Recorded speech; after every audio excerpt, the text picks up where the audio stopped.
Welcome back, everybody. What? Hold on. Welcome back to the canyon. Welcome back to the workbench. Welcome back to the weekly update for, what is today? This is the 27th of January. This is the last weekly update for the month of January. And as was previously threatened, the topic of today's State of the Canyon is twofold. It is a shop tour and it is a course tour, because I did this last year, I think one day away. I think I uploaded it the 28th of January, 2022. So it has been a year. Ordinarily on the weekly update, we do a little wheeling around. We try to get a little wheeling content. And this guy was an easy pick because he has not been out on the course. Lovely, right? It's wonderful. I've done so much to clean up the wiring. I converted his shocks over to SE status, and he's gotten the double buns in the landmines because I've never been super blown away by the landmines. I just haven't found the application that they work in yet. So there we go. So like I say, in any instance, it's best to make two substantial changes before you do any sort of driving on it. So what are we going to do right now? I'm going to take you around this vast empire here. Watch this. Ooh. So here you go. This is the shop. We've got it panned back a little. I was doing a little welding last night because the algorithm brought to me a video where a guy was showing tips for flux core, and the most important thing that he showed me was the amp and the voltage that he uses to weld. And I did this. I welded that on, and that's unquestionably the best looking weld I've ever made, as I prior to that was just flailing around. So it really makes me want to build a bumper. I gotta find something to build a bumper for. These are the doors that were assembled out of whatever material we had on hand. They sit all the way out at the front of the building so water runs down and we get some water damage on it. You notice there's water damage all the way across both. Also, we didn't have enough materials when we built them. So you see we've got a triple stack over here. This opening is like 8'6". The doors are exactly 8 feet wide. The table saw here pulls out, and when it pulls out all the way, you should, in theory, be able to cut an 8-foot sheet in half. Well, you can't, because the opening is like 7'7" or something like that. So we've got to pull the saw way over like this on an angle to try to get cuts through. We will remedy that in the future, or we won't. We haven't decided. Oh, let's start with a look over here first. The sign says what it is, just like our one of our favorite jokes from Super Troopers. Hey, Farva. What's the name of that restaurant you like with all the goofy shit on the walls and the mozzarella sticks? You mean Shenanigans? Oh. You're talking about Shenanigans, right? Put those away. That's what we got. This is Shenanigans. So back when my boy was in Cub Scouts, I had to do a bunch of, once they find out you can do things like this is the place where all of the Pinewood Derby cars got built, like we see right here. This is some of them. What do we get? Where's my favorite one? There we go. 2014 slowest car. So this was the place all that got built. So once they find out you can do stuff, you end up doing stuff. Over here, the materials that dominated my life for the better part of 6 years. My bike's single speed, my Cervelo, my one by Richie. Tools, bike tools, other tools, Gorilla and a Crown. That bandsaw has been repurposed to just cut metal. That's my aluminum cutting saw. It's that odd. It uses some bizarre blade length, like a 57-inch blade or something, so it's really hard to find blades for it. The elderly combo sander, the Rockwell Blade Runner. As I mentioned in another video, if you wanted to build a chassis, you could probably build a whole chassis with just that and a drill press.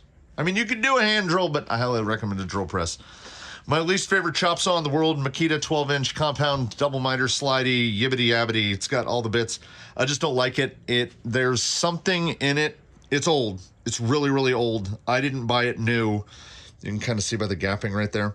What it wants to do every time you cut is it wants to pinch and it wants to try to nudge the material towards you. I really don't like it. There's the single season climate control. There's a very rusty 6,500 cubic foot swamp cooler outside. We've got our typical old man stuff, bins on bins on bins on bins. Oh, when we get back into the RC side, boy, will I show you more bins. Wheels of Fate, still haven't found a home. They live there. The TV that came out of the bedroom 6 months ago still doesn't have a home, still sits right there. 3D printing is okay. It's something I can't get into. I printed those tanks, but man, do I love laser. The quote-unquote new bandsaw, Porter Cable 14-inch, uses standard 93.5-inch blades. It's awesome. I've only broken one blade on it. The quote-unquote new combo sander, I like a bigger disc. I like a bigger belt. Who doesn't? The newest tool in the shop, the big Porter Cable drill press, that is drill press number 3 that has existed in the shop. The first one I traded out to a buddy for a bigger version, and then one day the motor blew up on the bigger version, and rather go through the hassle, just got a new one. Like, had to cut a hole in the bench because it's a floor stander. And this surface right here is probably almost 5 feet off the ground. This is a tall people's building built for tall people. There's the OG garage with the parking for the vehicles. Here's the newest garage with the parking for the vehicles. And see, this is why I love the laser. We've got the messiest side, vintage Harbor Freight Central Machinery mini lathe. It has been used very much. My jet, which as you can just see by the look of it, the jet has seen some stuff. The switch died many, many years ago. That is the fog light switch from a Scion XB. The handle to lock the tailstock is the old barrel from a paintball gun. I had to make this handle when the original one broke. This handle is off an old Delta. I made this one to replace the one before it, and it's already all ground down. It's got edges and burrs cut in it. I need to make another one of those. There's not a lot on that particular device that hasn't been replaced with parts from another device. Perhaps because I use a wood lathe to do machining. There's just a constant supply of materials that we don't know what to do with. So, like, you know, if you saw under there, woodworkers don't throw wood away. Hey, it's still thrown. We stick stickers everywhere. This is the new kind of sticker area. We're also putting some over there. The original, the number 1. Come on, there we go. We ran out of room for stickers, so we had to move. My favorite cabinets. We store everything in the cabinets, all the wood stuff. I mean, who doesn't have this much spray paint? Everybody does, right? Oh, wait, there's more spray paint. The second to newest garage, let's pan back so we can get the whole thing in. Compressor lives under there. And then we get into the closer look at my work area. Do I like bins and bins and bins and compartments and bins? Yes. Yes, I do. This bench was made by, the floor of this building is double thick. We couldn't afford concrete to fix the floor. So it's subfloor with 1.25 inch tongue and groove over the top of it. And I overbought, and at the time, the building has been here for a long time. So when I overbought, these sheets at that time were probably $60 a piece. Now they'd probably be like $175 a piece. I don't even know. I dare not look. So it was made by just basically building a frame. I set 2 pieces on it. I got on top of it, and I just cut it out with a jigsaw. Because this is how you do a workbench. There's the new charger, the 610 quad. There'll be a video about that soonish. I don't love this at all, like as much as I love stuff like this. Like we just love bins. I gotta show, part of everybody's favorite thing is the double-sided. I don't remember where I saw that idea, but that wasn't here. Like most of this wasn't here. That's an iPad I won on Facebook many years ago. My buddy still gives me grief about it. All the buggy tires shoved in there. There's the original, and then we come back around. Here's the new tire rack. Those all used to be racked. I built those speakers. There's speakers up over. Why am I telling you where things are? There are speakers up over there. I built those as well. The one fan, a hood from a NASCAR. Like, it just goes on and on. You think when you get into a building that's 25 by 25, you're gonna have enough room for everything always, and then the next thing you know, it's completely full. Like, let's pan up to the loft area of the loft. You can see the footprint of it. And what is up there is 85% Christmas. There's the Christmas village. There's also some more speakers hiding up there. My wife, she loves the Christmas, so we have a lot of Christmas. And when I'm looking through the viewfinder at this, I really realize, I mean, the stuff. This is why I've said to my wife many times, we can never move because we have so much stuff that if I just tried to empty this building outside, like, oh, here's a point. The bicycle work area over here is where I wax my chains. There's the spare bike parts. All the rims are up there. You know, if you ride a bike, you end up with stuff like this. Whoop. Lost my pan there. This area was something else, and I had to pull all the stuff out of that area to put these old, I salvaged these cabinets to put those cabinets in there, and just the stuff from this little area right here would have filled an entire U-Haul.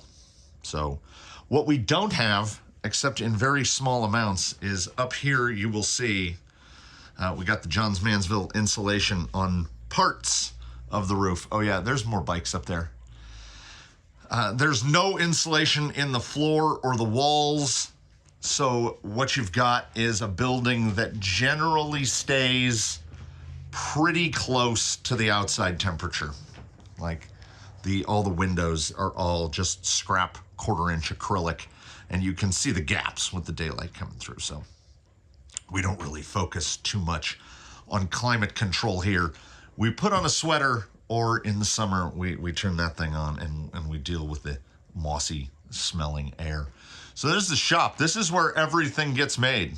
Well, yeah, this is where everything gets made. We will pop in to not a shop, but sort of a shop. We'll pop into number 2. It's still just like, look at the sheer amount of stuff. That's a lot of stuff. So we're gonna head out towards the course because I do want to get some wheeling in before I got to start moving brick. I got a lot of brick to move today. So let's take a look at the, I guess we'll call it the Crawler Canyon Ranger Station. For now, I'll tell you about future plans momentarily. And then hopefully I can just wheel that guy, I mean, just a little bit. Shout out to camera operators. I don't know how they do this all day. It's those pavers. I'm putting in those pavers. It's just me. It's gonna take a long time. I mean, I've worked on it for 2 days, but it feels like it's gonna take a long time. I don't know, it's the position of my hand or something, but the little joystick on this guy is fighting me. So the garden shed, you gotta have 2 sheds. We work on shenaniganizing it. We've got, tools. Half the tools are out because I'm working. This building was effectively built to hold that guy because I want him to be immortal and live forever. With the addition of the Prodigy 610 quad, we've moved the old Sigma 2 out here for emergency battery charging purposes. There are the lights that will soon be part of the crawler course, and the course will become sort of a day-night thing. It's the usual stuff. We got to have music, so there's one of those all-purpose PA speakers. There's the old turntable, which I need to fix to get working again. There's an old tool chest full entirely of tiny tripods. And then whenever I'm looking for a screw or a fastener or a bolt or something, and I'm looking all over the other building for it, it's probably right there. Here is the zone. We move towards the canyon. I was given, as I've mentioned many times before, I was given everything behind the fence So that would be this fence. So everything on this side of the fence. Hello, blower. She effectively doesn't care about whatever goes is what goes. So I think as we've stopped right here, and I honestly, I need both hands. I don't. Oh, it's killing my arm. So let's start here. We started last year. I remember we started at the far corner over there. So this time we're going to start right here, as we've got a sign for it. This is of course. There we go. This is Dry Bone Valley. Let's get back to like a 1. There we are. This is Dry Bone Valley. One of the very first things that was built out here on the course, and it has been rebuilt 3 times, and it is not done. This whole face, this whole section, like this rocks is okay. I need to get more stuff all along this ridge and back there, but you know, I run out of material all the time. Dry Bone Valley was one thing, and then it was rebuilt, and then all of its rocks were taken away, and then rocks were put back, and like on 3rd iteration or so, the pipe went in, and that's what gave birth to Daphne's line there. It's one I'm happy with, but I want to get more, you know? So if we continue on, I think this was actually in number, this was Bridge 2. Bridge 1 is right there, taking you out of Precious Stones. That was the bridge that was built before I even started moving rock to build the course. I built that out of, in the dumbest way possible. We had a bunch of landscaping stakes, and they were all kind of rotting out. And before I get back to that, this was not covered until just a couple months ago. I built the cover for it, and then just screwed it all together. And honestly, it really brings the room together. I don't know why, but I love the geometry and the shape of a pagoda. So back to this, when I mentioned I built it in the dumbest way ever, you can see the shiny bits right there. So I cut the stakes, I made a jig for the drill press, I drilled them all, and then I ran yellow rope through it, and to space the things apart are 1/4-inch nuts. I had a giant bag of 1/4-inch nuts, and I used them all. The pond where the plants look horrific because it is, despite the temperature that I feel in my body, it is the middle of the winter. So the algae doesn't care. The algae continues to grow in the stream. Where's the frog? There he is. There's the frog. Come across over here. Oh, the part in the middle with the pagoda, that's Ancient Kingdom. This is Sleeping Giant. I've told myself a dozen times, re-drill a hole, because Sleeping Giant got rebuilt like for the 3rd time. I keep telling myself re-drill a hole so that I can put that sign back in. But on my desk in the house right now are all the unweeded vinyls to finish the rest of them. Sleeping Giant has been rebuilt a couple times, and it is one of the obstacles that fills me with regret, because this thing right here was one of the first built, and it showed my newness of doing this. Like the trench is one of the very first things. It's all broken cinder blocks under this. Been, like I say, retopped a couple times. But this particular obstacle right here is just nothing but solid rock. It's literally just a pile of rocks with concrete over the top. So obviously, if I were building something like that today, the core of it would just be dirt and then rocks and concrete over the top. We can go a lot farther with that.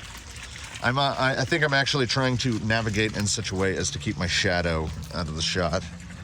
That has to be bridge number 3, I believe. It might actually be bridge number 2. I might have assembled that one before I did the big covered bridge. This side hill was dirt for a long, long time, and then it just kept wearing away. So I just basically copied what was already there with the canyon blend. As you can see, it does not stick to polyethylene. This is the Beast. I would say one of the more recent, but it was basically when I came to the end, because there was a point where I felt like this was going to be it. I was going to build this little guy. Oh, and also this line used to be over there, and then we just kind of built it out, and we built it out more, and then it lined up with the next stuff, which we'll get to in the far-flung future. So this was supposed to end right here, but then we get more stuff. Hey, how windy was it? That's from the patio behind my house, which is way over there. So we get to this guy, which I have not yet named, but this is the guy where a lot of the new construction techniques are going to get tested, because I do want to leave stuff. I want to leave, I like a little bit of greenery growing in, but he goes all the way. Yeah, this is the one that really sticks in my head as being insane, I guess is the terminology I would use, because this is 70 to 80 feet long. And during the last one, this was just a strip of dirt. I had put the pipe down, and the intention is to make it bigger. I want to bring it out about. So before I continue that thought, keep a running tally, everybody. There's the first crash of the DJI Mimo software. So I basically want to make it a valley that goes all the way down. So I want to bring it out to about, not to this, although now that I see that the top of the net is drawing a perfect line, I'm not saying that I'm going to rule it out. I want to make it like a basically a canyon that goes all the way down. So I want this side to be a bit taller to make it difficult to navigate. We will see what the future brings. I love how this end came out. Some of this, most people, how I think that I've kind of spot on hit the difficulty level for this section is people don't just naturally migrate to this. It's really difficult. Come across to what I've just called the teardrop for all this time, because as you can see, it's shaped like a teardrop. Teardrop also doesn't attract a lot of visitors because I think this side right here, there's no real good approach to it. And if we were to go around the back here, I'm trying to watch my shadow. Again, it's just sheer faces. Oh, my glove. The wind blew my glove away. Oh no. I'm gonna reposition here. All right, that's all tires, is what that is. I had dug up, when we were working on the house, when we first moved in, I dug up many tires. And then when I got out to here, I dug up many more tires. So that is completely tires underneath. There's probably 16, 18 tires under there. This is Sultan's Curse, which I have said many times needs to be set in, and I don't know, and it's got the cool little bridge. I've said it many times, and yet I haven't done it yet. I don't know why. Some more bridges out there. We'll get to there. There's what's left of the pavers. As you can see, I've gone through a decent amount of them. There's still, what are we looking at? 25, 29, 33, 34 stacks. So there's still 680 pavers left. Should be able to get some stuff done. Oh, I hate being in the shot. There we go. I have to walk backwards now. Sultan's Curse, been rebuilt again a couple times. This here, I've started on setting some of this in. The weeds are already coming. They think it's spring already. I had every, oh, there's my other glove. I had every intention of coming out here and cleaning up after the windstorm that we just had. Savage Lands, directly in front of you, by the way. And then I saw how much, just the sheer amount of material on the ground. I have started to set Savage Lands in a little. I'm kind of letting the weather help me. Like, I just shoveled sand dirt mixture on there and let the rain take care of the rest of it. I want to rebuild this whole section right here, and I want to pull everything up from this. I kind of want to make a pit right there. We'll get to that. I promise we'll get to that. Finishing off Savage Lands. Savage Lands is one of the first sections that I started building outside of the oldest stuff. There's the contraption. It has been 5 or 6 different locations before it ended up right there. That's a lot of material put down. Got to make sure not to hit any trees here. Entering Roots Remain, which is definitely more trailing, and the ground is going to get very crunchy right here because, as I said, it got very windy. This is all the log and much more log over there from when the big 70-foot pine tree in my yard fell down. Thankfully, it appears that nothing can kill pepper trees, but the ground is going to be very crunchy. Those are all wood discs. It'll all get set in at some point. Oh, here we go. But the cleanup from the wind is still not as bad as the cleanup that was required when trying to maintain this as a racetrack. So, because basically, my short goal is to make it so that the trailing portion of this is basically continuous to where you can do like a full circuit. And as it stands right now, you can almost make a full circuit. The third railroad bridge, which is bridge I don't know what, I've been working on finishing all this so that you can wrap down around behind the back. I've managed to successfully drive through it once. It's not that easy. Most people don't notice because of the ground cover that you can drive under this bridge. You can come all the way through here. Some of the lines for trailing and the regular course, they're just not done. You know, Leviathan version 2.0. We're on the walk. There's a little walking path that comes up along here. It's pretty buried. I mean, look at the amount of material in Leviathan. Leviathan's a good one. This is where the previously promised Firewatch Tower will come. I made my first ever trip to Disney's California Adventure, and there's a Firewatch Tower where the, like, I don't know, the flying thing is. And I took a bunch of pictures of it because it made me want to build it even more. Look, another bridge.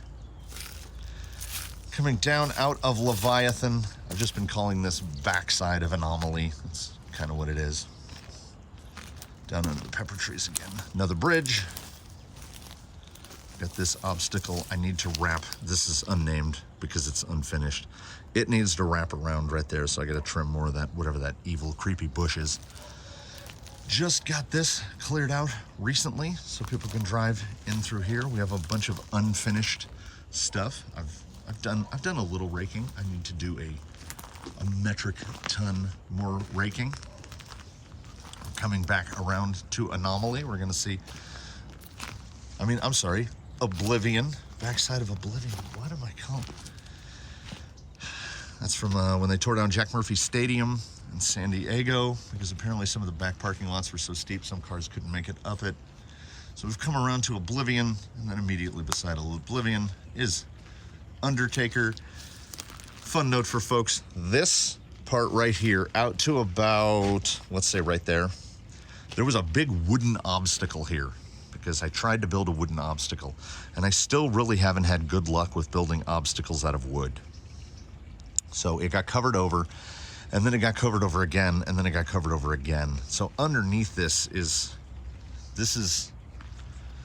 a pile of like old lumber. There's railroad ties under there. There's wood, you name it. And then all this is over the top of it. And there's several tons of rock on top of it now. Undertaker's a great obstacle because it has Daphne's other line in it, my favorite line, that you gotta get right through there. You gotta get over there. And if you can do it, you're doing pretty good. Freshly blown off with our good friend, the leaf blower over there. And then we move out to the newest stuff, which I called Oblivion Anomaly, but this is actually Anomaly, which I would call it's like 80% complete. The notch is a good line right here. Some stuff needs to be done on this end. Like, I watch where I drive and I watch where other people drive, and really nobody messes with this end here. People love this section right over here, this little arch over. They love trying to get up the steps. There's the line that comes straight up towards camera from right there. That one's really good. This stuff, I just piled rocks and sort of in here because I thought it was going to be impossible, and then I can't stop myself. I keep trying to climb up it. Look who's over there. Must be about that time. It's getting near. Third or fourth breakfast. And that brings us to Dead Limit. And Dead Limit contains the 5 slots of the slot machine until I get the material to finish out the remaining slots. There's going to be something right here where where Mr. Pinchy resides. And this, you can see the unfinished edge. This is going to come out, well out, probably out to maybe the foot of where the DG pile is. And it's going to be at least that tall. And then the goal is where that is to basically make a joint so there'll be a valley, and then I want to have a bridge like a suspension bridge going over the valley. But as I say, this is all I have right now in materials. I got a decent amount of dirt, I got some gravel, I got some DG. I don't really have any big structural stuff. That little pile of scrap is all I've got right now. I'm waiting for construction to kick back up. So the slots, they have a sign. Slot machine. So we come across to the mountain. The mountain is still unnamed, and the mountain is definitely unfinished. I like this section here. I like this stuff up here, but there's a lot of it that's just not. Ooh, my thumb got caught. Oh, my arms are falling asleep. There's a lot of it that's just not complete yet. Like I got out of here and it's not even set in yet. So I don't know how I'm going to transition that section into this, but I know that I'm going to use a lot of that pile of dirt for it, because that is what's under here. It's just all dirt and then just one layer of slabs over the top, and then the canyon blend over the top of it. I'm getting better. I feel like I'm getting better, and honestly, the temptation to build new obstacles is always there, and then I have to keep reminding myself there are obstacles that aren't yet finished. I need to finish those first. So I want to build out something. I wish I could find hexagonal pavers, but apparently they don't exist anymore. Because I would like to build this area out. You can kind of see the line where water likes to pool. So I'd like to build that up flatter.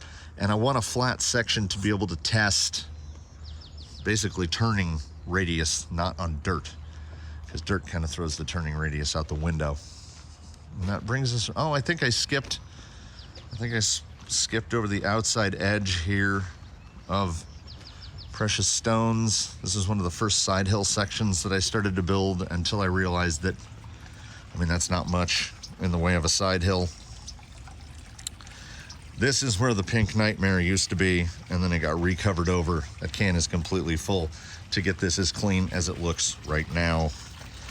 I like this little section, but it's missing something. I haven't figured out what it's missing.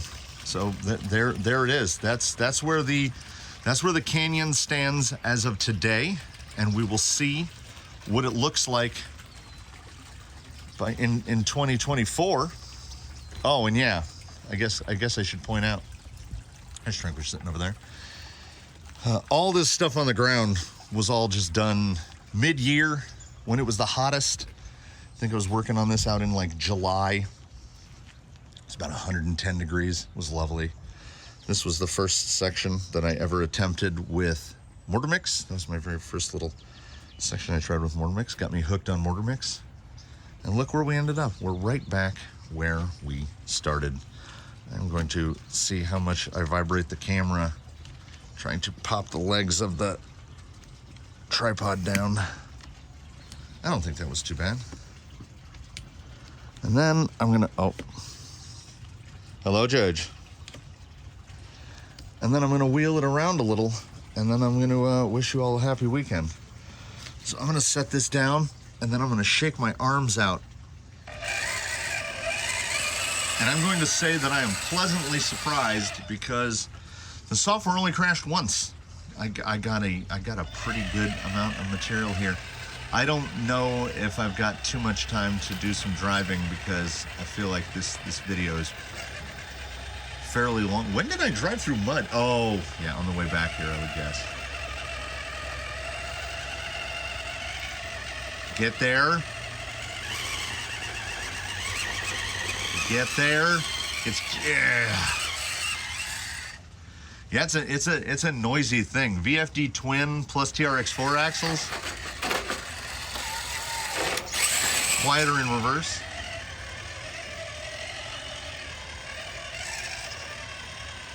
It's the first time wheeling this at all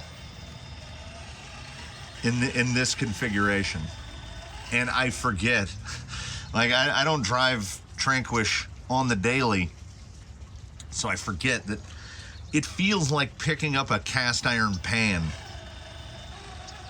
For those unfamiliar, and I don't know who would be unfamiliar and would have made it this far into the video, the Tranquish is a VS410 chassis, which was bought as the chassis kit, let's do this. So bought as the VS410 chassis kit, but then built with TRX4 lockers, so the full TRX4 axles. And originally had an Amazon dig gearbox, but we switched that out for a VFD twin. So it's effectively a Phoenix Portal, but using TRX4 axles. Then it's running element shocks with the SE conversion to run the tiny little SE springs on it. Grays all the way around. So with a variable overdrive, dig, and unlockable diffs, you know, then of course you've got steering. The Tranquish has 5 servos and the speed control, so it uses all. This is an old RC6 V2. There's V2. So it's using all 6 channels on the radio to operate it. So even with the low height servos, it is a tank. He is a heavy boy. And you know, you can see portal weights in the front. Castle Copperhead with I think it's either got a 1900 or what's the one above that, 2280? It's got a 1900 or a 2280. And as you can see, the drag brake almost manages to stop it on the roll down, but it's heavy. It's real heavy. The weight distribution is quite forward, but his weight is pretty low. You know, a fair amount of push in reverse climbing, but it'll do it. Oh, and runs on 4S, so the stability. Oh, that turning circle is nice. I feel like the steering geometry with the VS410 chassis and TRX4 axles is every bit as good as TRX4. I haven't paid attention to what overdrive am I in. Yeah, that's the one drawback to running it on a RC on a radio link versus a GT5. With the GT5, it's got that little, just like a little thumb lever that sweeps, like right where this button is. There's that little guy, so you can tell what overdrive you're in. I feel like I'm in the small one. We'll find out right here when I swing the camera around to try to side hill it. Let's check the breaching. How do we just pull up?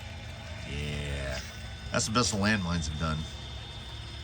Little fly. Okay, we're very low. We're very low on this, but I still have bite up top. Like I can feel the front end still biting. Full lock right there.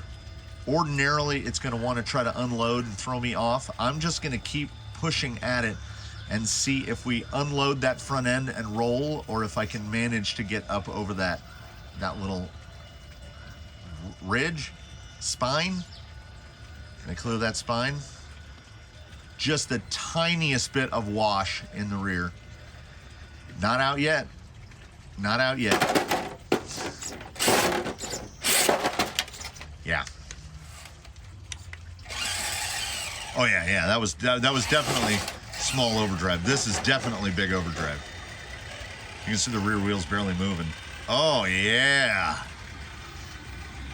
Big overdrive with the double buns.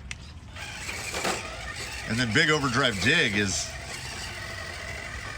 like the rear, the wheels. Oh, they're trying to hold it.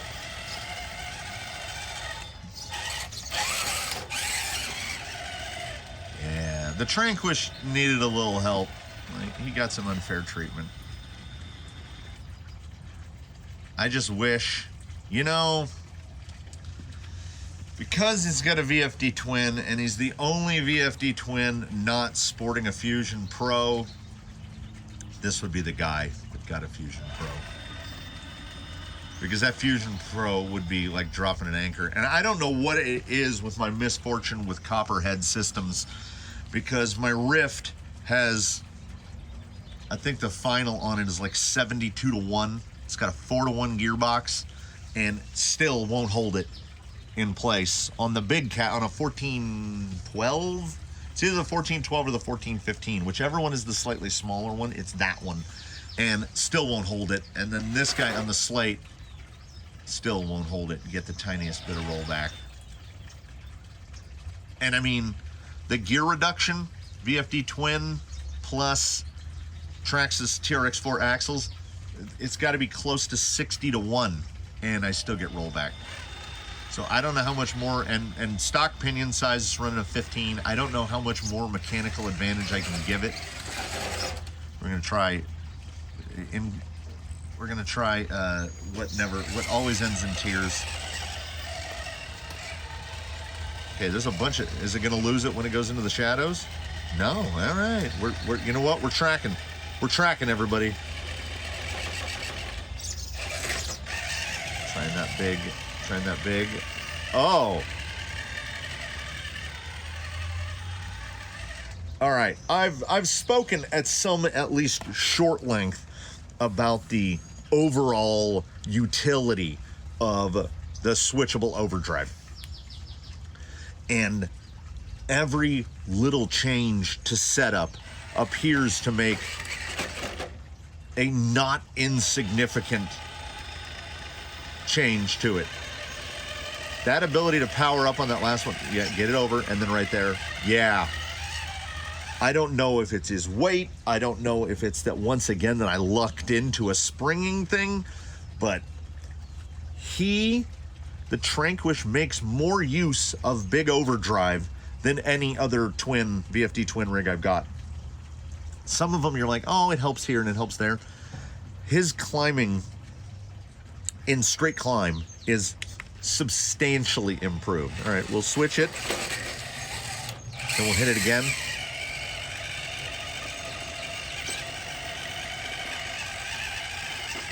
Yeah, see, go push, push, push, push.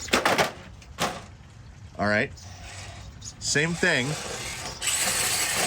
Okay, I'm in low right now. I'm in small. Hit it to big. There's just that extra little bit. Once I can get that tire there, position. It might not be night and day, but it's at least afternoon to early evening. Like it's substantial.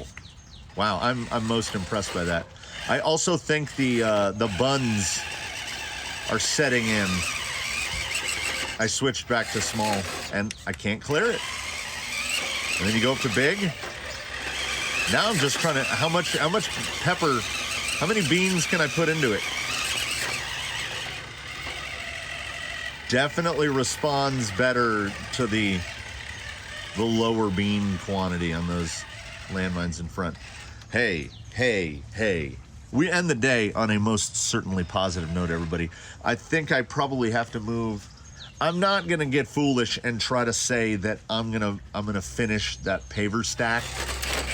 What did I say it was? 30 some stacks, 460, I think I said it was. I'm not gonna try to move 460. I move them on the garden cart that we pass by, 40 at a time. If I can get like 6 loads over and placed, we'll call that a good afternoon, because I gotta try to get done by lunch. Thank you so much for watching, everybody. If there's something that I didn't show that you would also like to see, if there's any sort of how-to that you'd like me to focus on, let me know. Let me know. I've got a couple video ideas in the pipe. I've got some stuff that needs to get done. I still need to test that the Hobby Wing 30 turn. My initial idea was I was going to test it with the SC480, but if I never have to drive another SC480, it will be too soon. So we'll test it with something else just to get a properly quick review. I can put it up against something else because the Tekin 35 just came out of GFO and a Fusion Pro went in there. So that's another one that will be coming up soon. We're going to get to see a 6-line or a 6-gate coming up here. GFO versus, who'd I say? Jake? Yeah. GFO versus Jake. The rematch. Because the Ground Fox also got a little more modification that I will show you in that. We'll just tease that. The battery, let's say the battery got moved a little bit, and that thing is with the Fusion in it. Oh my goodness. So, that's it for today. This is a long one. I can feel it. I can feel it in my bones. Yeah, he does not respond to that high. Well, maybe. No, he does not respond to that big throttle speed. We got to learn these things. Thank you again for watching, everybody. Please do comment below. Like if you like to, subscribe if you haven't. We, of course, do offer channel memberships. And we test stuff. We do stuff. We build stuff. We do all the things, right? That's why, I'm assuming that's why people keep coming back. So keep coming back, you know? Keep coming back, because I'm going to keep making them. We will see you in the next one. I'm quite sure whatever tomorrow brings, there'll be something. Coming up February, I'm going to start taking like one day a week off just to try to retain sanity, I guess. So that's coming up pretty shortly. I still have not decided what day of the week that will be. We'll get to that when we get to that. I'm trying to like structure this, like make a schedule, trying to do quick reviews on Saturdays, State of the Canyons on Fridays, Wheel and Wednesday on Wednesdays. I want to get it like the Fab Lab episodes. I'm hoping to get those on Sundays if I can get a Fab Lab going every week, etc., etc. Thanks for watching for the very final time. And between now and the time when we meet next, please do, as we always recommend, which is to do your very best to have a good one, everybody. Thanks for coming. We loved having you.